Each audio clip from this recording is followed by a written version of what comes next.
அனுசரணை வழங்குவோர் அன்றும் இன்றும் என்றும் மாறாத பந்தம். இப்போது 250 ரூபாவுக்கு சிக்னல் 160 கிராம். இலங்கையில் லாபகரமான விலையில் ஒரு பேக்.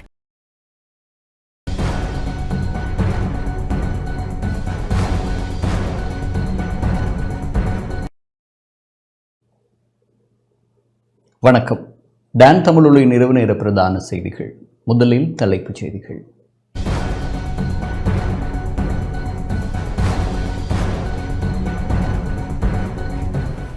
திருகோணமலை எண்ணெய் தாங்கியில் 24 தாங்கிகளை அபிவிருத்தி செய்ய அமைச்சரவை அங்கீகாரம். அரசாங்க வைத்திய அதிகாரிகள் சங்கத்தினால் நாளை முன்னெடுக்கப்படவிருந்த போராட்டம் கைவிடப்பட்டது. தமிழ் தேசிய கூட்டமைப்பாக செயற்படுவதற்கான கதவுகள் திறந்தே இருப்பதாக CVK சிவஞானம் அறிவிப்பு. கிளிநொச்சி பூநகரி பிரதேச சபைக்கு உள்ளூராட்சி தேர்தல் நடைபெறாது என மாவட்ட தெரிவத்தாட்சி அதிகாரி அறிவிப்பு. தொழில் வாய்ப்பை பெற்றுத் தருமாறு வலியுறுத்தி வேலையற்ற பட்டதாரிகள் கொழும்பில் போராட்டம்.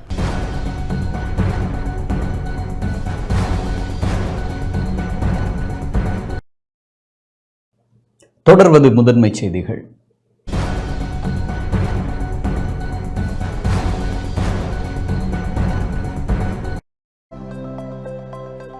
அனுசரணை வழங்குவோர்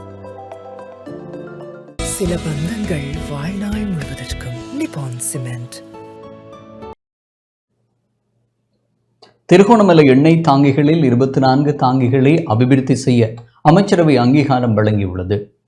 திருகோணமலையின் மேற்புறத்தில் அமைந்துள்ள எண்ணெய் தாங்கிகளில் 24 தாங்கிகளை அபிவிருத்தி செய்ய இலங்கை பெட்ரோலிய கூட்டுத்தாபனத்தின் நிதியை பயன்படுத்த உத்தேச கருத்திட்டத்தை நடைமுறைப்படுத்துவதற்கும் அமைச்சரவை அங்கீகாரம் வழங்கியுள்ளதாக அமைச்சரவை பேச்சாளர் அமைச்சர் நலிந்த ஜெயதிச தெரிவித்துள்ளார்.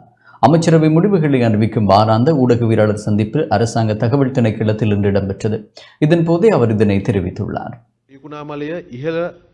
තෙල් ටැංකි අංගනයේ තෙල් ටැංකි 24ක් සංවර්ධනය කිරීම මේ යෝජනාව ඉදිරිපත් කළ තිබුණේ ශ්‍රී ලංකා රජය, ලංකා කන්ටේනරික සංස්ථාව, ලංකා ඉන්දියානු තෙල් සමාගම සහ ත්‍රිකුණාමල khani තෙල් පර්යන්ත සමාගම විසින් இலங்கை அரசு, இலங்கை பெட்ரோலிய கூட்டுத்தாபனம், இலங்கை இந்திய எண்ணெய் கம்பெனி மற்றும் திருகோணமலை பெட்ரோலிய முனைய கம்பெனி ஆகியன சீனக்குடா துறைமுகத்தின் எண்ணெய் தாங்கிகள் அமைந்துள்ள பிரதேசத்தின் உரித்து அபிவிருத்தி மற்றும் பயன்பாட்டுக்கான ஒப்பந்தத்தில் 2022 முதலாம் மாதம் 6ஆம் தேதியன்று கையொப்பமிடப்பட்டுள்ளது. குறித்த ஒப்பந்தத்தின் ஏற்பாடுகளுக்கு அமைய திருகோணமலையின் மேற்புறத்தில் அமைந்துள்ள எண்ணெய் தாங்கிகளில் 24 ஒப்பந்தம் நடைமுறைக்கு வருகின்ற தினத்திலிருந்து 50 ஆண்டுகளுக்கு குத்தகை அடிப்படையில் கிடைத்துள்ளது.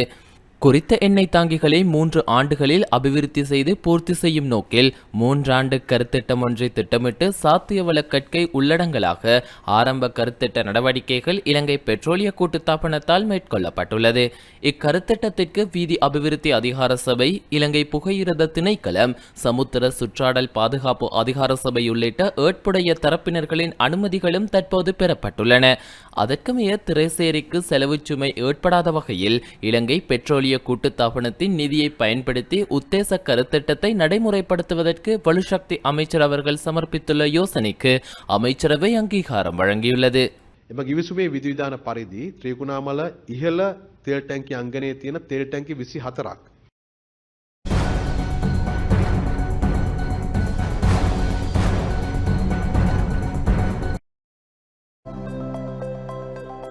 அனுசரணை வழங்கியோர் சில பந்தங்கள் வாழ்நாள் முழுவதற்கும் நிப்பான் சிமெண்ட்.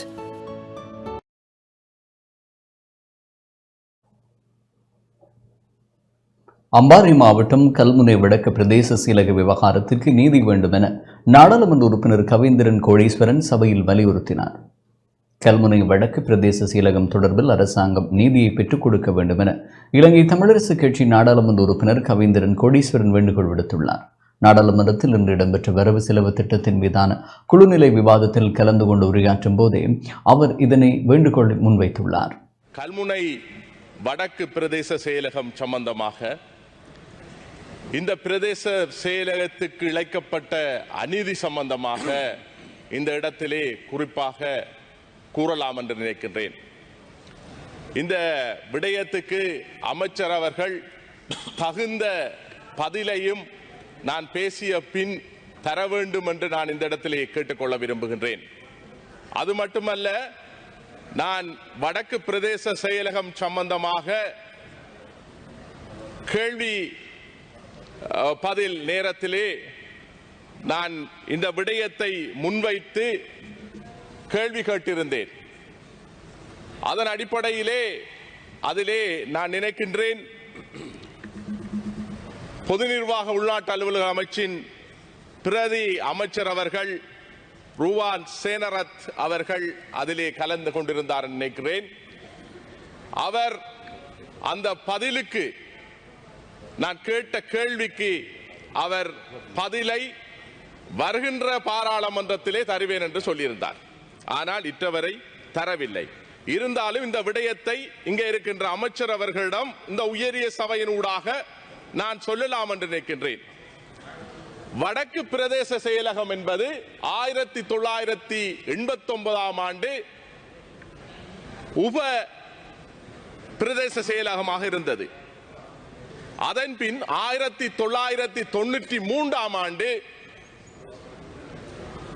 உபகுழுவின் அறிக்கையின் மூலம் 1993 9 மாதம் 28 அமைச்சரவையின் அனுமதியோடு அது முழு அதிகாரம் கொண்ட ஒரு பிரதேச செயலகமாக அமைக்கப்பட்டிருந்தது.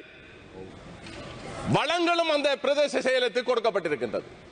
ஆனால் 2019 ஆண்டு அது பிரதேச செயலகமாக ஹோம் அஃபேர்ஸ் மினிஸ்ட்ரியில அந்த அவர்களின் அதிகாரபூர்வமான அந்த வெப்சைட்டிலே இருந்தது. 332 பிரதேச செயலகத்தில் கல்முனை வடக்கு பிரதேச செயலகம் ஒன்றாக இருந்தது. ஆனால் பின்பு அது உபபிரதேச செயலகமாக மாற்றப்பட்டது. நான் இந்த இடத்திலே அமைச்சர் அவரிடம் ஒரு கேள்வியை கேட்க விரும்புகின்றேன். அமைச்சரவை அதிகாரம் அளிக்கப்பட்ட ஒரு பிரதேச செயலகம் எப்படி உபபிரதேச செயலகமாக மாற்றப்படும்? அதற்கான அதிகாரத்தை யார் கொடுத்தது? கல்முனை வடக்கு பிரதேச செயலக விடயத்தில் இரு சமூகங்களுக்கிடையே பாரிய பிரச்சனையாக மாறாமல் பேசி தீர்க்கப்பட வேண்டும் என ஸ்ரீலங்கா முஸ்லிம் காங்கிரசின் தலைவர் ரவுஃப் ஹக்கீம் தெரிவித்துள்ளார். கல்முனை வடக்கு பிரதேச செயலகத்தின் தரம் உயர்த்தல் விஷயம் சம்பந்தமாக சில விஷயங்களை இங்கு ஆக்ரோஷமாக முன்வைத்தார். இது வழமையாக தமிழ் தேசிய கூட்டமைப்பின் உறுப்பினர்கள், குறிப்பாக தமிழரசு கட்சியின் இன்றைய உறுப்பினர் கோடீஸ்வரன் உட்பட பலரும் இது சம்பந்தமாக பல தடவைகள் கதைத்திருக்கிறார்கள், இந்த சபையிலும் சபைக்கு வெளியிலும். இது குறித்து நான் சிறிய விளக்கம் ஒன்றை கொடுக்க வேண்டும். இது எடுத்தெடுப்பிலேயே இதை 90களிலே அமைச்சரவையில் அங்கீகாரம் கொடுக்கப்பட்ட விவகாரம் ஏன் இதுவரையும் செய்யப்படவில்லை? 33 வருடங்களுக்கு மேலாக கல்முனை வடக்கு செயலகத்தை தரமுயர்த்த விடாமல் அரசியல்வாதிகள் தலையீடு செய்கிறார்கள், அதனால் இது நடப்பதில்லை என்றெல்லாம் குறை கூறப்படுகிறது. உண்மைக்கு புறம்பான இந்த விஷயம் சம்பந்தமாக நான் உண்மையான விளக்கம் ஒன்றை கொடுக்க வேண்டும். இது சம்பந்தமாக முஸ்லிம் காங்கிரசும் தமிழரசு கட்சியினரும் பல தடவைகள் நாங்கள் எங்களுக்குள்ளே பேசி இதை தீர்த்துக் கொள்வதற்கு முயற்சித்திருக்கிறோம். இது ஒரு எல்லை பிரச்சனை சம்பந்தமான விவகாரம் மாத்திரமல்ல. நண்பர் கோடீஸ்வரன் குறிப்பிட்டது போன்று 29 கிராம சேவகர் பிரிவுகள் கல்முனை வடக்கு பிரதேச செயலகத்துக்குள்ளாக வருகின்ற போதிலும் கூட அதே அளவிலான பிரதேச கிராம சேவகர் பிரிவுகள் முஸ்லிம் பிரிவிலும் அடங்குகிறது, கல்முனை பிரதான பிரிவிலும் அடங்குகிறது என்பது உண்மைதான்.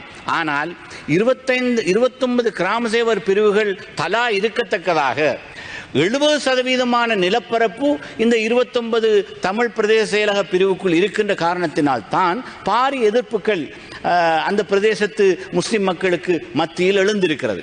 இது சம்பந்தமாக ஒரு எல்லை பிரச்சனையை தீர்த்துக் கொள்வதற்காக இந்த கிராம சேவர் பிரிவுகள் சம்பந்தமான மீள் நிர்ணயம் ஒன்றை செய்ய வேண்டும் என்கின்ற விவகாரம் ஏற்கனவே தீர்மானிக்கப்பட்ட சம்பந்தமான சில விதப்புரைகளும் செய்யப்பட்டிருக்கின்றன. இது சம்பந்தமான ஏற்கனவே பல தடவைகள் அம்பாறை செயலக மட்டத்திலும் தேசிய எல்லை நிர்ணய ஆணைக்குழுவினாலும் இது சம்பந்தமான விவகாரங்கள் முன்னெடுக்கப்பட்டிருக்கின்றன. இவற்றை செய்யாமல் இது சம்பந்தமான பிரச்சனைகள் எங்கு எப்படி எல்லையை விடுவது எல்லையை பிரிப்பது என்பது சம்பந்தமான பிணக்குகள் இருக்கிறது.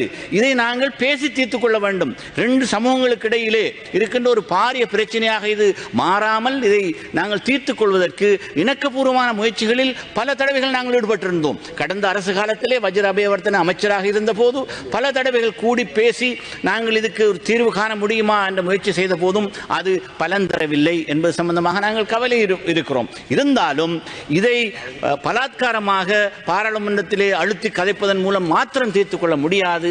தமிழ் முஸ்லிம் மக்கள் அதற்கான பிரதிநிதிகள் ஒன்றாக அமர்ந்து அரசாங்கத்தின் அமைச்சு அதிகாரிகளோடு பேசி இதற்கு நிரந்தர தீர்வை காண வேண்டும்.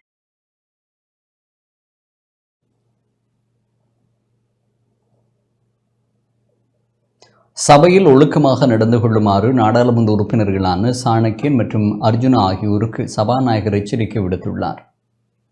நாடாளுமன்றத்தில் ஒழுக்கமாக நடந்து கொள்ளுமாறு ராசமாணிக்கம் சாணக்கியன் மற்றும் ராமநாதன் அர்ஜுனா ஆகியோருக்கு சபாநாயகர் யகத் விக்ரம் ரத்ன கடும் துணியில் எச்சரிக்கை விடுத்துள்ளார்.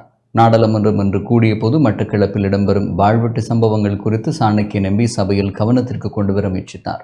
எனினும் தேசிய முக்கியத்துவம் வாய்ந்த பிரச்சினை இல்லை என அதற்கு வாய்ப்பளிக்கப்படவில்லை. அதனைத் தொடர்ந்து மக்கள் பிரச்சினையை பேசுவதற்கு வாய்ப்பளிக்கப்பட வேண்டும் என அர்ஜுனா எம்பி கோரிக்கை விடுத்தார். மக்கள் பிரதிநிதிகளாக நாடாளுமன்றத்தில் பேசாமல் வேறு எங்கே கருத்து வெளியிடுவது என அவர் கேள்வி எழுப்பினார். அதனையடுத்து சபையில் குழப்ப நிலை தோன்றியது.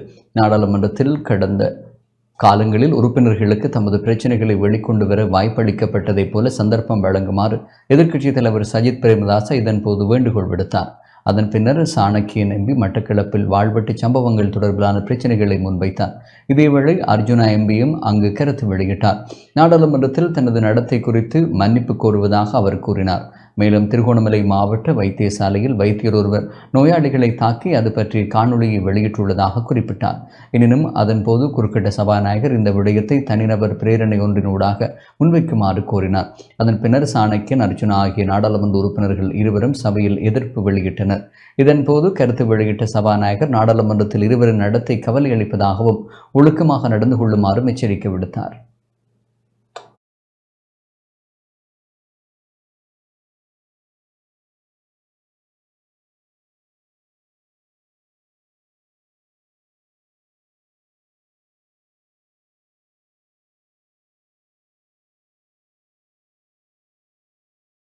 போராட்டத்தை நடத்தாமல் இருக்க தீர்மானித்துள்ளது. அரசாங்க வைத்திய அதிகாரிகள் சங்கத்தினால் நாளை முன்னெடுக்கப்படவிருந்த போராட்டத்தை கைவிடுவதாக அறிவிக்கப்பட்டுள்ளது. கொழும்பில் இன்று இடம்பெற்ற விசேட ஊடகவியலாளர் சந்திப்பின் போதே அந்த சங்கத்தின் பொதுச் செயலாளர் பிரபாத் சுகதாச இதனை அறிவித்துள்ளார். வரவு செலவு திட்டத்தினூடாக வைத்தியர்களின் சம்பளத்தில் முரண்பாடு ஏற்படுத்தப்பட்டது. எமது கொடுப்பனவுகள் குறைக்கப்பட்டுள்ளன.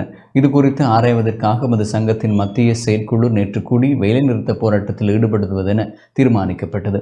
எனினும் சுகாதார அமைச்சர் நலிந்த ஜேதிசவுடன் இன்று பேச்சுவார்த்தை நடத்தினோம். நாம் எதிர்நோக்கியுள்ள பிரச்சனைகள் குறித்து அவருக்கு தெளிவுபடுத்தினோம். சம்பள முரண்பாட்டை நீக்கும் நடவடிக்கைகளை மேற்கொள்வதாகவும் அதற்காக கால அவகாசம் தேவை எனவும் அமைச்சர் எம்மிடம் தெரிவித்தார். வரவு செலவு திட்டத்தின் 3ஆம் வாசிப்பின் மீதான வாக்கெடுப்பு எதிர்வரும் 21ஆம் தேதி இடம்பெற உள்ளது. ஆதலால் அதுவரை எமது போராட்டத்தை நடத்தாதிருக்க நாம் தீர்மானித்துள்ளோம் என குறிப்பிட்டார். ඇතුව රෝගී සත්කාර සේවාවන් උපරිමයෙන් පවත්වා ගන්නට හැකි වෙලා තියෙන්නේ මේ සෞඛ්‍ය පද්ධතියේ ඉන්න මානව සම්පත නිසා. ඒ මානව සම්පතෙත් විශේෂයෙන්ම වෛද්‍යවරු සහ විශේෂඥ වෛද්‍යවරු ඒ දෙන නායකත්වය ඔවුන් දෙන මඟ පෙන්වීම හරහා තමයි මේ සෞඛ්‍ය පද්ධතිය අද වන විටත් ජාත්‍ය போர்க்கால சாட்சியங்களை சேகரிக்கும் பொறிமுறைக்கு அரசாங்கம் எதிர்ப்பு வெளியிட்டுள்ளதாக முன்னாள் நாடாளுமன்ற உறுப்பினர் எம். ஏ. சுமந்திரன் தெரிவித்துள்ளார்.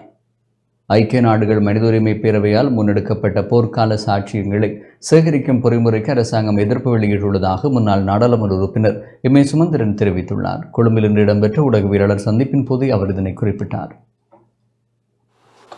ஐக்கிய நாடுகள் மனித உரிமை பேரவை கூட்டத்தொடர் தற்பொழுது ஜெனீவாவிலே நடந்து கொண்டிருக்கிறது.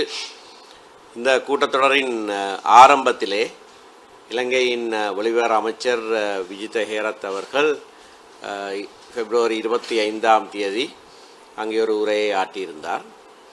அதைத் தொடர்ந்து நேற்றைய தினம் ஜெனீவாவுக்கான இலங்கை பிரதிநிதி இலங்கையினுடைய நிலைப்பாடு சம்பந்தமாக ஒரு அறிக்கை வெளியிட்டிருக்கிறார்.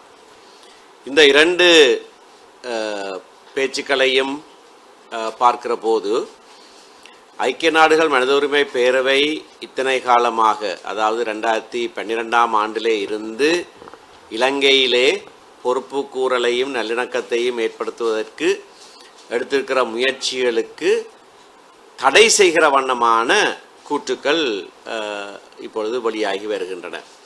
கடந்த காலத்தில் இருந்த அரசாங்கங்களைப் போலவே 2015ஆம் ஆண்டு மங்கள சமரவீர வெளிவார அமைச்சராக இருந்த வேளையிலே மட்டும்தான் இதை விதிவிலக்கு என்று சொல்லலாம். இலங்கையும் சேர்ந்து இணைய அனுசரணை கொடுத்து ஒரு தீர்மானம் நிறைவேற்றப்பட்டிருந்தது. ஆனால் அதற்கு பிறகு 30-1 என்கின்ற தீர்மானத்தையும் இலங்கை ஏற்றுக்கொள்ள மாட்டாது என்று அறிவித்த கையோடு இப்பொழுது புதிய அரசாங்கம் நல்லிணக்கம் சம்பந்தமான பல விடயங்களை விஜித ஹேரத் வெளிவார அமைச்சர் அங்கே சொல்லியிருக்கிறார். ஐக்கிய நாடுகள் சபையோடு நாங்கள் இணங்கி செயற்படுவோம் என்றெல்லாம் அறிவித்திருக்கிறார். ஆனால் அவர் சொன்ன 3 நிறுவனங்கள், ஒன்று காணாமல் ஆக்கப்பட்டவர்களுக்கான அலுவலகம், மற்றது இழப்பீடுகளுக்கான அலுவலகம், அதேபோல தேசிய ஒருமைப்பாட்டுக்காக உருவாக்கப்பட்ட அலுவலகம் ஓனூர் என்கின்ற அலுவலகம், இந்த 3ஐயும் தாங்கள் பலப்படுத்துவதாகவும் அதன் மூலமாகவும் நல்லிணக்க பொறிமுறை ஒன்றை ஏற்படுத்துவதன் மூலமாகவும் இந்த நீண்டகால பிரச்சனைக்கு தீர்வு என்று சொல்லியிருக்கிறார். மீள நிகழாமைக்கான உத்தரவாதம் என்று செப்டம்பர் 2015ஆம் ஆண்டு இலங்கை வெளிவார அமைச்சர் சொன்னது ஒரு புதிய அரசியலமைப்பு தொடர்பாக, அதாவது தமிழ் தேசிய பிரச்சினைக்கு தீர்வாக புதிய அரசியலமைப்பு ஒன்றை உருவாக்குகிறோம் என்று சொல்லியிருந்தார். இந்த அரசாங்கமும் பதவிக்கு வரும் முன்னர் மிக தெளிவாக புதிய அரசியலமைப்பு உருவாக்கலை பற்றி சொல்லியிருக்கிறார்கள். ஆனால் இந்த கூட்டத்தொடரிலே அதை பற்றி அவர்கள் எதுவுமே சொல்லவில்லை. தமிழ் தேசிய கூட்டமைப்பாக செயற்படுவதற்கு கதவுகள் திறந்தே இருப்பதாக இலங்கை தமிழரசு கட்சியின் பதில் தலைவர் CVK சிவஞானம் தெரிவித்துள்ளார். தமிழ் தேசிய கூட்டமைப்பை உடைக்கும் எண்ணம் இல்லை எனவும் கூட்டமைப்பாக செயற்படுவதற்கான கதவுகள் திறந்தே இருப்பதாகவும் இலங்கை தமிழரசு கட்சியின் பதில் தலைவர் CVK சிவஞானம் தெரிவித்துள்ளார். இன்று யாழ்ப்பாணத்தில் உள்ள கட்சி தலைமை அலுவலகத்தில் நடத்திய ஊடகவியலாளர் சந்திப்பிலேயே இவ்வாறு குறிப்பிட்டார். தமிழரசு கட்சியோடு சேர்ந்து 4 பிளாட்டெலோ IPRLF அமைப்புகள் ஒரு கூட்டு, அதாவது 2023 வரையில் உள்ளூராட்சி மன்றங்களை கூட்டமைப்பாக சந்தித்து வந்திருக்கிறோம். பின்னர் அதே போல் இனிமேலும் அவ்வாறு செயல்பட முடிய வேண்டும் என்ற ஒரு கோரிக்கையை நான் 3 கட்சிகளுக்கும் எழுத்து மூலம் கட்சி தலைவர்களுக்கும் எழுதியிருந்தேன். அதில் இப்பொழுது திரு சித்தார்த்தன் அவர்கள் ஒரு பதில் அனுப்பியிருக்கிறார்கள். ஏனையோருடைய பதில்கள் எதிர்பார்க்கப்படுகின்றன. அதன் பின்னாலே ஒரு முடிவுக்கு வரலாம். மத்திய செயற்குழுவிலே நாங்கள் கலந்துரையாதலின் அடிப்படையில் தான் என்னுடைய அந்த முயற்சி எடுக்கப்பட்டது. அதாவது 3 கட்சிகளுக்கு மட்டும், அதாவது கூட்டாக செயல்பட்ட 3 கட்சிகளை இணைத்து கொண்டு இந்த உள்ளூராட்சி தேர்தலை எவ்வாறு சந்திக்கலாம் என்று பேசி ஒரு ஒற்றுமை இணைப்புக்கு செல்லலாம் என்ற நல்லெண்ணத்தோடு தான் அந்த முயற்சி எடுக்கப்பட்டது. கூடி பேசி ஒரு இணக்கத்துக்கு வந்தால் தமிழ் மக்கள் சார்ந்து ஒரு நலன் கிடைக்கும். தமிழ் தலைமைக்குள்ள கட்சிகளுக்கு உள்ளூராட்சி மன்றங்களை நிர்வாகம் பெருக்க வேண்டும் என்ற ஒரு நோக்கத்தோடு தான் என்னுடைய முயற்சி எடுக்கப்பட்டது. கூட்டணியோட கூட்டு வைக்கிற எங்களுக்கு கிடையாது. கூட்டமைப்பாக இருக்கிறதான் திரு சுமந்திரன் தெரிவித்த தமிழ் கருத்தில் தமிழரசு தெலோ புளோட் கட்சிகளை தேர்தலில் நின்றால், கட்சிகளாக தேர்தலில் நின்றால் கூடுதலான ஆசனங்களை பெற முடியும். திருவாளர்கள் அடைக்கலநாதன் சித்தார்த்துடன் ஏற்கனவே பேசியுள்ளேன். நாம் தமிழ் தேசிய கூட்டமைப்பாகவே போட்டியிடுகிறோம்.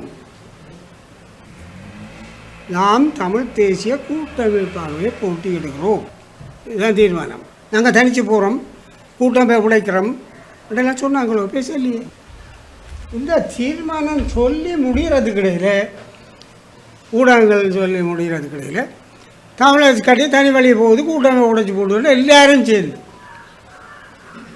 எல்லாரும் சேர்ந்து சந்தர்ப்பத்தை பார்த்து கொண்டிருந்த மாதிரி துவங்கினா அது தீயா பரவி கம்யூனிஸ்ட் கட்சி தனியாக கூட்டமைப்பை உடைச்சு. நான் கூட்டமை உடைக்கல, எனக்கு கூட்டமை உடைக்கிறேன்னு கிடையாது. இப்போ கூட்டமைப்பாக இருக்கணும்னு இன்னும் முயற்சிக்கிறேன். கூட்டமைப்பு ஒன்றாக இருக்கணுன்றதில் எனக்கு தெளிவான எண்ணம் இருக்குது. கதவு திறந்துருக்கு. ஏதாவது பிரச்சனை என்னட்ட வரலாம்.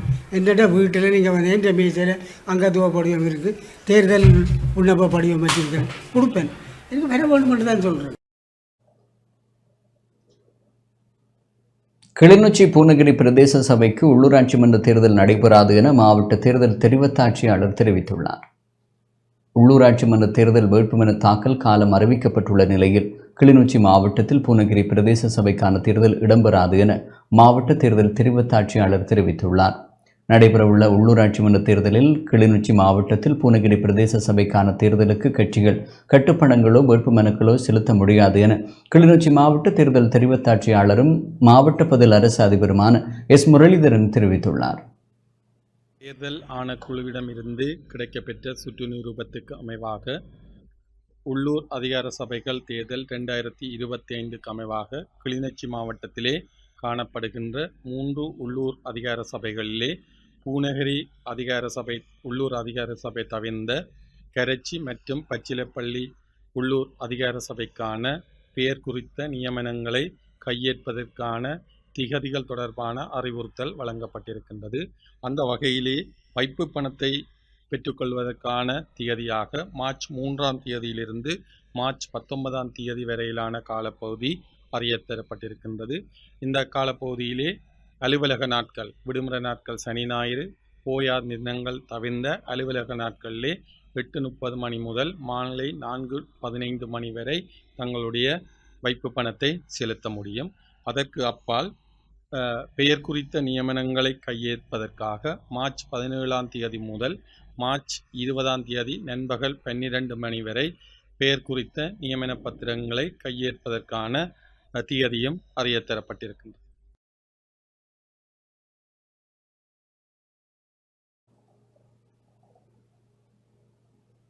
திருகோணமலை முத்துநகர் கிராமத்தில் நில அளவை மேற்கொள்ள எடுக்கப்பட்ட முயற்சிகள் மக்களின் எதிர்ப்பினால் கைவிடப்பட்டது. திருகோணமலை பட்டினமும் சூழலும் பிரதேச செயலக பிரிவில் உள்ள முத்துநகர் கிராமத்தில் நேற்றைய தினம் இலங்கை துறைமுக அதிகாரிகள் சபையின் அதிகாரிகள் நில அளவை மேற்கொள்ள எடுத்த முயற்சிக்கு மக்கள் கடும் எதிர்ப்பினை வெளியிட்டுள்ளனர். காணிகளை தனியார் முதலீட்டுகளாக நீண்டகால குத்தகைக்கு வழங்க திட்டமிட்டுள்ளதாக மக்கள் குற்றம் சுமத்தியதோடு தமது எதிர்ப்பினையும் பதிவு செய்தனர். சம்பவ இடத்திற்கு திருகோணமலை மாவட்ட பாராளுமன்ற உறுப்பினர் ரோஷான் அக்மீம விஜயம் செய்து துறைமுக அதிகார சபை உத்தியோகஸ்தர்களுடன் கலந்துரையாடலில் ஈடுபட்டார். சம்பந்தப்பட்ட அமைச்சுக்களுடன் பேச்சுவார்த்தை நடத்தி மேலதிக நடவடிக்கைகளை எடுக்க உள்ளதாகவும் நாடாளுமன்ற உறுப்பினர் தெரிவித்தார்.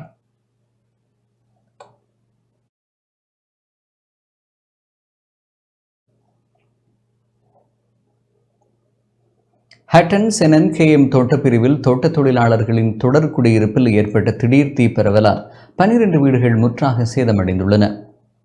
நுவரெலியா மாவட்டம் ஹட்டன் போலீஸ் பிரிவுக்குட்பட்ட செனன் கேஎம் தோட்டப்பிரிவில் தோட்டத் தொழிலாளர்களின் தொடர் குடியிருப்பில் ஏற்பட்ட திடீர் தீயினால் 12 வீடுகள் முற்றாக சேதமடைந்துள்ளன.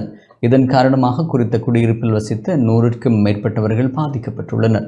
நேற்றிரவு 8:30 மணியளவில் இடம்பெற்ற தீ விபத்தால் குறித்த தொடர் குடியிருப்பில் வசித்த 26 குடும்பங்களைச் சேர்ந்த 100க்கும் மேற்பட்டவர்கள் பாதிக்கப்பட்டுள்ளதாக பாதுகாப்பு பிரிவினர் தெரிவித்துள்ளனர். இந்த தீ விபத்தினால் எவருக்கும் உயிராபத்தோ பாரிய காயங்களோ ஏற்படாத போதிலும் தொழிலாளர்களின் அத்தியாவசிய ஆவணங்கள், தளவாடங்கள், உடைகள், உணவுப் பொருட்கள் உட்பட பல உடைமைகள் தீக்கிரையாகியுள்ளன. தீயை கட்டுப்படுத்துவதற்கு பிரதேசவாசிகள், ஹட்டன் டிகோயா நகர சபையின் தீயணைப்பு பிரிவினர், இராணுவத்தினர், போலீசார் உட்பட அனைவரும் இணைந்து தீயை கட்டுப்பாட்டிற்குள் கொண்டு வந்ததனால் ஏற்படவிருந்த பாரிய அனர்த்தம் தகர்த்தப்பட்டது. இந்த தீ விபத்தில் பாதிக்கப்பட்டவர்கள் ஹட்டன் கல்வி வலயத்தில் உள்ள செனன் பாடசாலையில் தங்குவதற்கான நடவடிக்கைகள் மேற்கொள்ளப்பட்டது. தீ விபத்து எதனால் ஏற்பட்டது என இதுவரை தெரியவராத நிலையில் சம்பவம் தொடர்பான மேலதிக விசாரணைகளை ஹட்டன் போலீசார் முன்னெடுத்து வருகின்றனர்.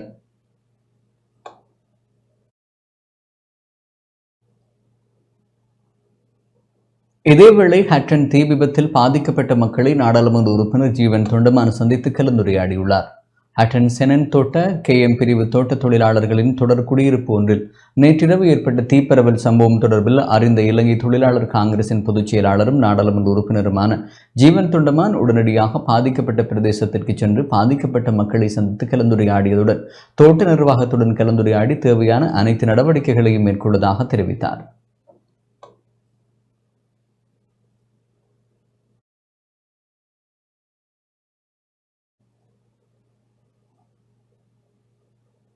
தொழில் வாய்ப்பை பெற்றுத்தருமாறு வலியுறுத்தி வேலையற்ற பட்டதாரிகள் கொழும்பில் போராட்டம் நடத்தியுள்ளனர். அரசாங்க தொழில் வாய்ப்பை பெற்றுத்தருமாறு வலியுறுத்தி வேலையற்ற பட்டதாரிகள் பத்திரமுல்லையில் இன்று போராட்டம் ஒன்றை முன்னெடுத்தனர். பத்திரமுல்ல பாலத்திற்கு அருகில் போராட்டத்தை முன்னெடுத்த அவர்கள் பேரணியாக நாடாளுமன்ற வீதிக்கு அருகில் வந்தனர். இதன்போது நாடாளுமன்ற வீதியை இடைமறிக்க வேண்டாம் என கேட்டுக்கொண்ட போலீசார் போராட்டத்திற்கு நீதிமன்றத்தினால் விதிக்கப்பட்ட தடை உத்தரவின் பிரதியை போராட்டக்காரர்களிடம் கையளித்தனர். அதன் பின்னர் அவ்விடத்தில் போராட்டம் முன்னெடுக்கப்பட்டது. இது தொடர்பில் ஒன்றிணைந்த வேலையற்ற பட்டதாரிகள் சங்கத்தின் உறுப்பினர் காயத்ரி சசிகலா ஊடகங்களுக்கு இவ்வாறு கருத்து வெளியிட்டார். எமக்கு அரசாங்கம் தொழில் வாய்ப்பை பெற்றுத் தருமாறு கோரி தொடர்ச்சியாக போராட்டங்களை முன்னெடுத்து வருகிறோம். வரவு செலவு திட்டத்திற்கு முன்னர் ஜனாதிபதி அனுருகுமார் திசாநாயக்காவுடன் இடம்பெற்ற பேச்சுவார்த்தையின் போது எமக்கு தொழில் வாய்ப்பு தருவதாக உறுதியளித்தார். எனினும் 30,000 பேருக்கு தொழில் வாய்ப்பு வழங்கப்படும் என வரவு செலவு திட்ட உரையின் போது தெரிவித்துள்ளார். அவை அனைத்தும் இளைஞர் யுவதிகளுக்குமானதாகும். வேலையற்ற பட்டதாரிகள் 35,000 பேருக்கு அதிகமாக இருக்கிறார்கள். அதனால் எமது உரிய தீர்வை பெற்றுத்தர வேண்டும் என நாம் அரசாங்கத்திடம் கோரிக்கை விடுக்கிறோம் என குறிப்பிட்டார்.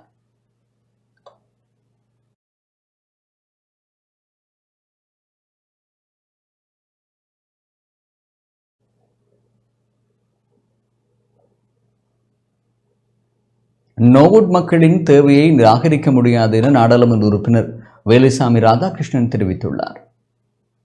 நோவுட் பிரதேச செயலகத்தை இடமாற்றம் செய்யக்கூடாது என நூரிலேய மாவட்ட நாடாளுமன்ற உறுப்பினர் வேலுசாமி ராதாகிருஷ்ணன் தெரிவித்துள்ளார். நாடாளுமன்றத்தில் இன்று இடம்பெற்ற வரவு செலவு திட்டம் மீதான குழுநிலை விவாதத்தில் கலந்து கொண்டு கருத்து வெளியிடும் போதே அவர் இதனை குறிப்பிட்டார். நாடாளுமன்றத்தில் இன்று இடம்பெற்ற வரவு செலவு திட்டம் மீதான குழுநிலை விவாதத்தில் கலந்து கொண்டு கருத்து வெளியிடும் போதே அவர் இதனை குறிப்பிட்டார். நோர்வுட் பிரதேச செயலகம் இன்று அதை ஹட்டனுக்கு மாற்றுவதற்கான நடவடிக்கை எடுக்கப்படுவதாக நாங்கள் அறிகின்றோம். ஆகவே இந்த நோர்வுட் பிரதேச செயலகத்தை நோர்வுட்டிலே இருப்பதற்கான நடவடிக்கை எடுக்க வேண்டும் என்பதை நான் உங்களுக்கு சொல்லிக்கொள்ள விரும்புகின்றேன். கடந்த மாதம் நடந்த டிசிசி கூட்டத்திலே இது நானும் இருந்து செயல்பட்டதாக அந்த அறிக்கையிலே கூறப்பட்டிருக்கின்றது. உண்மையிலே நான் டிடிசி மீட்டிங்கில் இருந்தேன். 12:30 மணி வரைக்கும் தான் இருந்தேன். பின்னேரம் தான் இந்த கூட்டம் முடிவெடுக்கப்பட்டிருக்கின்றது. ஆகவே இதில் என்னுடைய சம்பந்தம் இல்லை. அதற்கு நாங்கள் எதிராகத்தான் இருக்கின்றோம் என்பதை நான் இந்த நேரத்தில் தெரிவித்துக் கொள்ள விரும்புகின்றேன். விசேஷமாக நோர்வுட் பிரதேசத்திலே 1,77,938 மக்கள் வசிக்கின்றார்கள். ஆகவே இந்த 1.25 லட்சம் வசிக்கின்ற இந்த பிரதேச சபை 110 உத்தியோகத்தர்களுக்காக ஹட்டனுக்கு மாற்றுவதா என்பது சிந்திக்கப்பட வேண்டிய விஷயம். ஆகவே இந்த பிரதேச செயலகத்தை விசேஷமாக மஸ்கெலிய பொகவந்தலாவா போன்ற பகுதிகளிலே இருந்து வருகின்ற மக்களுக்கு ஒரு சேவை இடமாக இது செய்ய வேண்டும். இதிலே வசதிகள் குறைவு இருக்கின்றது என்பதை நாங்கள் ஏற்றுக்கொள்கின்றோம். ஆகவே இந்த வசதியை நிவர்த்தி செய்து கொள்வதற்காக அங்கு SLSPCக்கு சொந்தமான ஒரு கட்டிடம் இருக்கின்றது. அதை நீங்கள் எடுத்து அதை செய்யலாம். RDAக்குள்ள காணி அங்கு இருக்கின்றது. LRCக்கு சேர்ந்த காணி இருக்கின்றது. ஆகவே இதையெல்லாம் எடுத்து அந்த பிரதேச செயலகத்தை அங்கே அமைப்பதற்கான நடவடிக்கை எடுக்கலாம் என்பது என்னுடைய அபிப்பிராயமாக இருக்கின்றது. அதே போல அங்கே தொண்டமான் தொழிற்பயிற்சி நிலையம் ஒரு பெரிய கட்டிடங்கள் அங்கே இருக்கின்றது. அதையும் நீங்கள் பாவிக்கலாம். அதைகளை எடுத்து அந்த மக்களுக்கு சேவை செய்வதான எங்களுக்கு நோக்கமே தவிர மக்களை அலைக்கழிப்பது எங்களுடைய நோக்கமாக இருக்கக்கூடாது என்பதை நான் இந்த சபையிலே சொல்லிக்கொள்ள விரும்புகின்றேன். இந்த முறை நீங்கள் 748 பில்லியன் ரூபாயிலிருந்து பொது நிர்வாக அமைச்சுக்கு முழுமையாக ஒதுக்கப்பட்ட 2,977 மில்லியன் ரூபாய் நிதியிலிருந்தும் ஒரு சிறிய தொகையை ஒதுக்கி அந்த நுகர்வுடிலே அதை நாங்கள் செய்ய வேண்டும் என்று நாங்கள் எதிர்பார்க்கின்றோம். மலையக பெருந்தோட்ட தொழிலாளர்களுக்கு அரசாங்கம் உறுதியளித்ததன் பிரகாரம் உரிய சம்பளத்தை பெற்றுக் கொடுக்க நடவடிக்கை எடுக்க வேண்டும் என இலங்கை தமிழரசு கட்சியின் மட்டக்களப்பு மாவட்ட நாடாளுமன்ற உறுப்பினர் ராசமாணிக்கம் சாணக்கியன் தெரிவித்துள்ளார். இன்று தோட்ட தொழிலாளருடைய மக்கள் உடைய வாக்கால இந்த பிரதிநிதிகளை உங்களுடைய 159 இந்த குழுவினருடைய எண்ணிக்கை அதிகரிக்கிறதுக்காக மட்டும்தான் நீங்கள் பயன்படுத்துகிறீர்கள் என்றதை மிக தெளிவாக தெரிகின்றது. ஏனென்றால் இல்லாவிட்டிருந்தால் இந்த மக்களுக்காக உண்மையிலே கேள்வி செய்திருந்தால் வர்த்தகர்களுக்கு நீங்களும் உதவி புரிகிறதுக்கான நடவடிக்கை தான் எடுக்கிறீர்கள். எதிர்வரும் உள்ளூராட்சி மன்ற தேர்தல் வரும் பொழுது இந்த மக்கள் உங்களுக்கு வாக்களித்து இந்த சபைக்கு அனுப்பிய உங்களுடைய இந்த மக்களே உங்களை விரட்டி அடிப்பார்கள் மலையத்திலே. மலையத்தை நீங்கள் இழந்து விட போறீர்கள். இன்று நான் இந்த சபையிலே உரைகளை கேட்ட பொழுது இந்த விடயங்களை தட்டி கேட்க கூட முதுகெலும்பு இல்லாத பிரதிநிதிகளை தான் NPP ஊடாக அந்த மக்கள் தெரிவு செய்திருக்கிறார் என்று அந்த மக்கள் இனம் கண்டிருப்பார்கள்.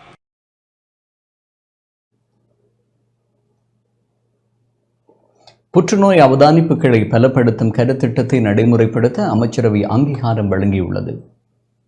தெரிவு செய்யப்பட்ட மாவட்டங்களில் சனத்தொகையை அடிப்படையாக கொண்ட புற்றுநோய் ஆவணப்படுத்தல் வேலை திட்டத்தின் மூலம் புற்றுநோய் தொடர்பான அவதானிப்புகளை பலப்படுத்தும் கருத்திட்டத்தை நடைமுறைப்படுத்த அமைச்சரவை அங்கீகாரம் வழங்கியுள்ளதாக அமைச்சரவையின் பேச்சாளர் அமைச்சர் நலிந்த ஜெயதிச தெரிவித்துள்ளார்.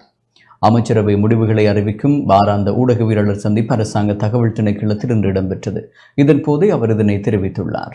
තෝරාගත් දිස්ත්‍රික්කවල ජනගහන පාදක පිළිකා ලේඛනගත කිරීමේ වැඩසටහන හරහා පිළිකා පිළිබඳ ආවේක්ෂණය ශක්තිමත් කිරීමේ ව්‍යාපෘතිය ப்ளூம்பர்க் பிலந்த்ரோபிஸ் மற்றும் ஆஸ்திரேலியா அரசின் நிதியுதவியுடன் சுகாதாரத்திற்கான தரவுகள் D4H தொடக்க முயற்சி வேலைத்திட்டத்தின் மூலம் முக்கியமான பொது சுகாதார தகவல்களை திரட்டுதல் மற்றும் பயன்பாட்டை பலப்படுத்துவதற்காக குறைந்த மற்றும் நடுத்தர வருமானம் கொண்ட 20க்கும் மேற்பட்ட நாடுகளுக்கு தொழில்நுட்ப ரீதியான ஒத்துழைப்புகளை வழங்கி வருகின்றன. ඒ අනුව යෝජිත ව්‍යාපෘතිය ක්‍රියාත්මක කරන වයිටල් ස්ට්‍රැටජිස් ආයතනයත් එක්ක සෞඛ්‍ය හා ජනමාධ්‍ය අමාත්‍යාංශ අතර අවබෝධතා ගිවිසුමක් අත්සන් කිරීම සඳහා අමාත්‍යාංශ ලේකම්වරයාට බලය පැවරන ආකාරයට කැබිනට් මණ්ඩලය ඊයේ අනුමැතිය ලබා දුන්නා. யாழ்ப்பாணம் நெடுந்தீவு பகுதியில் மதுபான சாலைகளுக்கான அனுமதியை ரத்து செய்யக்கோரி மக்கள் இன்று போராட்டத்தை முன்னெடுத்தனர். யாழ்ப்பாணம் நெடுந்தீவு பகுதியில் இயங்கி வரும் விடுதி ஒன்றில் புதிதாக இயங்க உள்ள மதுபான சாலைக்கான அனுமதியை ரத்து செய்யக்கோரி மக்கள் இன்று கவனஈர்ப்பு போராட்டத்தை முன்னெடுத்தனர். பதாகைகளை தாங்கியவாறு கோஷம் எழுப்பிய மக்கள் நெடுந்தீவு பிரதேச செயலகத்திற்கு முன்பாக போராட்டத்தை முன்னெடுத்தனர். குறித்த மதுபான சாலைக்கு அருகில் 100 மீட்டர் தூரத்தில் பாடசாலை, கோவில்கள் என்பன அமைந்திருப்பதனால் மதுபான சாலைக்கு அனுமதி வழங்க வேண்டாம் என மக்கள் கோரிக்கை விடுத்தனர். இது தொடர்பில் ஏற்கனவே பொதுமக்கள் எதிர்ப்பு தெரிவித்தமையினால் மதுவரி திணைக்களம் தற்காலிக அனுமதியை வழங்கியது. குறித்த அனுமதியை நீடிப்பதா இல்லையா என்பது தொடர்பில் பிரதேச செயலகம் மற்றும் மதுவரி திணைக்களத்திற்கிடையில் இன்று நெடுந்தீவு பிரதேச செயலகத்தில் கலந்துரையாடல் இடம்பெற்ற போது மக்கள் எதிர்ப்பை வெளியிட்டனர். மதுபானத்தால பெரிய குடும்ப பிரச்சனை, இதால இந்த பொம்பளை பிள்ளைக்கு சரியான பாதிப்பும் ஒவ்வொரு நாளும் குடிச்சு போட்டு வந்து சண்டையும் சச்சரவுமா தான் இருக்கு. சீர்குலைந்த ஒரு சமுதாயமாக மாறும். மாணவர்களது கல்வி பின்தங்கிய ஒரு நிலையில் காணப்படும். இதனால் சமூக சீர்கேடுகள் மண்ணிலே மலரும் என்பதில் எந்தவித ஐயமும் இல்லை. பொதுமக்கள் ஆகிய அனைவரும் சார்பிலும் நாங்கள் கேட்டுக்கொள்வது மதுபோதையோ பாரோ நெடுந்தீவு மண்ணிலே தேவையில்லை என்றதை அறுதியும் உறுதியுமாக இம்மக்கள் சார்பில் நாங்கள் கூறிக்கொள்ள விரும்புகின்றோம். காலநிலைக்கு சீரமைவான விவசாய திட்டத்தின் மூலம் கிளிநொச்சி மற்றும் முல்லைத்தீவு விவசாயிகள் நன்மை அடைந்துள்ளனர் என அந்த திட்ட பிரதிப்பணிப்பாளர் சிபாபு தெரிவித்துள்ளார்.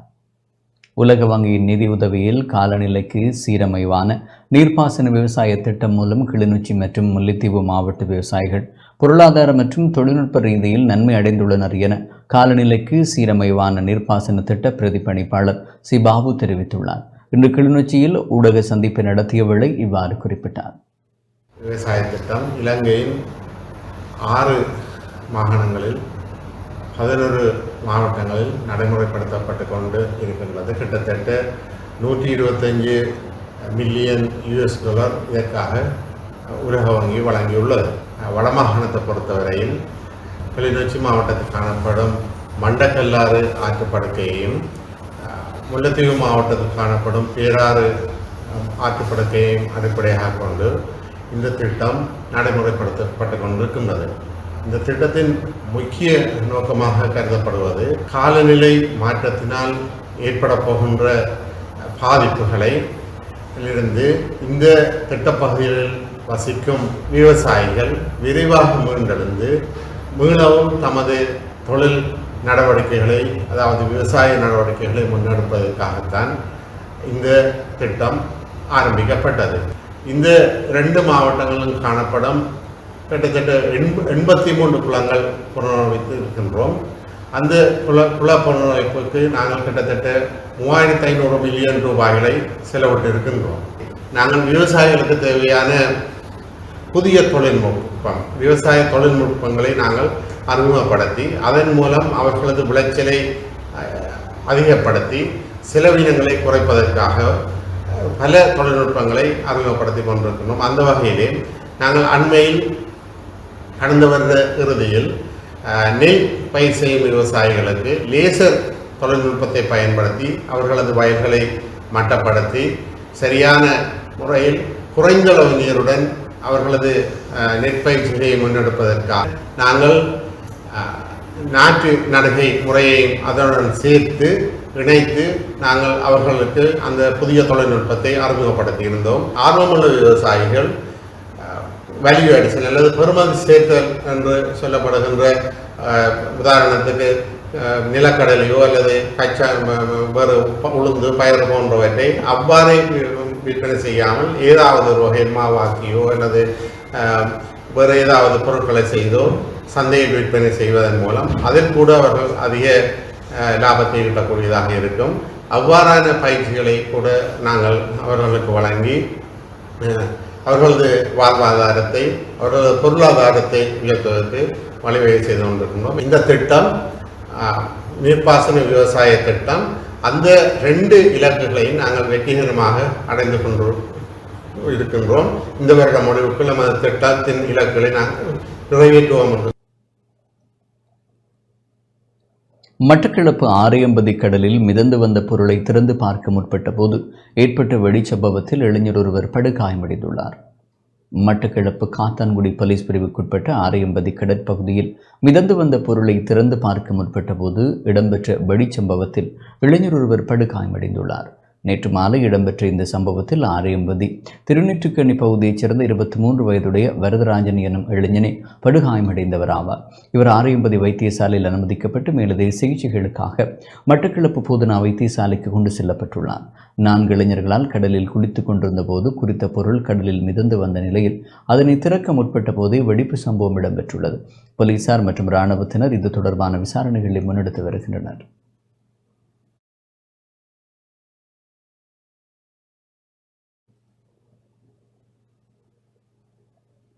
அம்பாறை திருக்கோவிலில் ஆதார வைத்தியசாலையின் அபிவிருத்தி தொடர்பில் விசேட கலந்துரையாடல் நடைபெற்றது. அம்பாறை கல்முனை பிராந்திய திருக்கோவில் ஆதார வைத்தியசாலையின் அபிவிருத்தி தொடர்பான கலந்துரையாடல் மற்றும் அபிவிருத்தி குழு புனரமைப்பு கூட்டம் திருக்கோவில் ஆதார வைத்தியசாலையில் இடம்பெற்றது.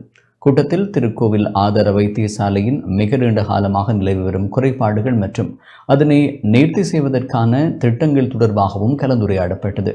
சுகாதார அமைச்சின் சுற்று நிருபத்திற்கு அமைவாக திருக்கோவில் ஆதார வைத்தியசாலையின் அபிவிருத்தி குழுவில் புனரமைப்பு செய்யப்பட்டு புதிய அங்கத்தவர்களும் இணைத்துக் கொள்ளப்பட்டதுடன் பாராளுமன்ற உறுப்பினர் கவேந்திரன் கோடீஸ்வரனின் ஆலோசனைக்கு அமைவாக துறைசார் நிபுணர்களை கொண்ட ஆலோசனை சபை ஒன்றும் ஸ்தாபிக்கப்பட்டுள்ளது.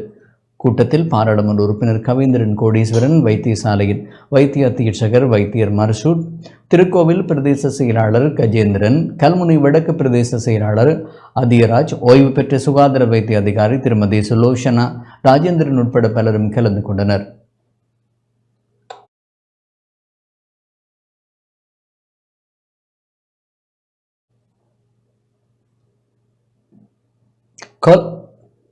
கொலன்னாவ வெள்ளப்பெருக்கு நிலைமையை கட்டுப்படுத்துவதற்கு கண்காணிப்பு குழு நியமிக்கப்பட உள்ளது. கொலன்னாவ வெள்ளப்பெருக்கு நிலைமையை கட்டுப்படுத்துவதற்காக முன்மொழியப்பட்டுள்ள விதந்துரைகளை நடைமுறைப்படுத்துவதற்கான கண்காணிப்பு குழு ஒன்றை நியமிக்க அமைச்சரவை அங்கீகாரம் வழங்கியுள்ளதாக அமைச்சரவை பேச்சாளர் அமைச்சர் நலிந்த ஜெயதீச தெரிவித்துள்ளார். அமைச்சரவை முடிவுகளை அறிவிக்கும் ஊடகவியலாளர் சந்திப்பு அரசாங்க தகவல் திணைக்களத்திலிருந்து இடம்பெற்ற போது இதனை குறிப்பிட்டார். 2024 ஜூன் மாதத்தில் வெள்ளப்பெருக்கு காரணமாக கொலன்னாவ பிரதேச செயலக பிரிவில் ஏற்பட்டுள்ள பாதிப்புகள் தொடர்பாக மேற்கொள்ள வேண்டிய நடவடிக்கைகள் பற்றிய விடயங்களை ஆராய்வதற்கும் அப்பிரதேச வெள்ளப்பெருக்கு ஏற்படுவதற்கான மூல காரணிகளை கண்டறிந்து அவ்வாறான நிலையை மீண்டும் ஏற்படாதிருப்பதை தடுப்பதற்கு தேவையான விதந்துரைகளை அடங்கிய அறிக்கை ஒன்றை சமர்ப்பிக்கும் கொலன்னாவ நகர மீள்கட்டமைப்பு விரிவான அபிவிருத்தி திட்டத்தை தயாரிப்பதற்கும் கொழும்பு மாவட்ட செயலாளரின் தலைமையிலான குழு ஒன்று 2024 6/3 அன்று இடம்பெற்ற அமைச்சரவை கூட்டத்தில் தீர்மானிக்கப்பட்டுள்ளது. அதற்கிணங்க குறித்த குழு சமர்ப்பித்துள்ள அறிக்கையின் விதந்துரைகள் முன்னடிப்படையில் நடைமுறைப்படுத்துவதற்கு தேவையான வழிப்படுத்தல்கள், வழிகாட்டல்கள் மற்றும் கண்காணிப்புக்கான பிரதமரின் தலைமையிலும் குறித்த விடயதானங்கள் அமைச்சரவையின் பங்கேற்புடன் ஏற்புடைய ஏனைய அதிகாரிகளின் பங்கு பெற்றதலுடனும் கூடிய குழு ஒன்றை நியமிப்பதற்கு அமைச்சரவை தீர்மானித்துள்ளது.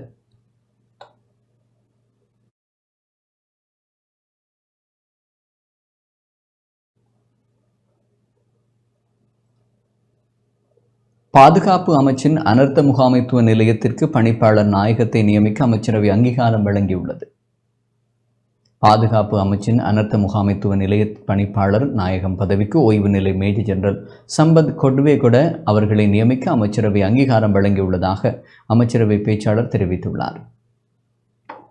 ආරක්ෂා අමාත්‍යාංශයේ ආපදා කළමනාකරණ මධ්‍යස්ථානයේ අධ්‍යක්ෂ ජෙනරාල් තනතුර සඳහා පත් කිරීම දැනට ආපදා කළමනාකරණ මධ්‍යස්ථානයේ අධ්‍යක්ෂ ජෙනරාල් තනතුරේ සේවය කරන பொது அனர்த்த முகாமைத்துவ நிலையத்தின் பணிப்பாளர் நாயகம் பதவியில் கடமையாற்றிய ஓய்வு நிலை மேஜர் ஜெனரல் HMU ஹேரத் அவர்களின் ஒப்பந்த சேவை காலம் 2025 3ஆம் மாதம் 7ஆம் தேதியுடன் நிறைவு பெறவுள்ளது. அதற்கமே அன்று தொடக்கம் வெற்றிடமாக உள்ள அனர்த்த முகாமைத்துவ நிலையத்தின் பணிப்பாளர் நாயகம் பதவி வெற்றிடத்திற்கு ஓய்வு நிலை மேஜர் ஜெனரல் சம்பத் கொட்டுவேகோடு அவர்களை ஒப்பந்த சேவை அடிப்படையில் 1 வருட காலத்திற்கு நியமிப்பதற்கு பாதுகாப்பு அமைச்சராக ஜனாதிபதி அவர்கள் சமர்ப்பித்துள்ள யோசனைக்கு அமைச்சரவை அங்கீகாரம் வழங்கியுள்ளது. ආරක්ෂා අමාත්‍යාංශයේ ආපදා කළමනාකරණ මධ්‍යස්ථානයේ අධ්‍යක්ෂ ජෙනරාල් තනතුර සඳහා පත් කිරීම. தொடர்பான விளையாட்டுச் செய்தி.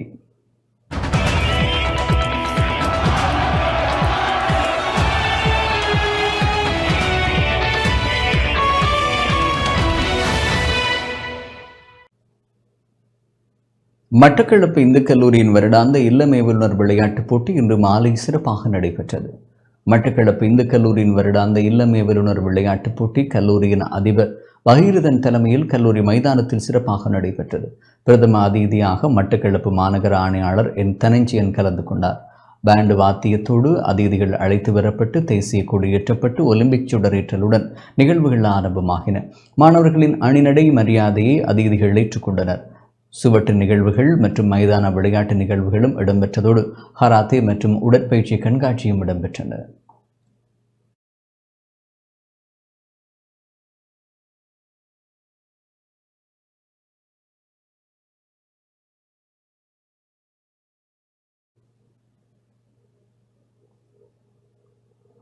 இத்துடன் இந்த செய்திகள் நிறைவுக்கு வருகின்றன. மேலதிக செய்திகளுக்கு நமது டான் நியூஸ் தொலைக்காட்சியோடு இணைந்திருங்கள். வணக்கம்.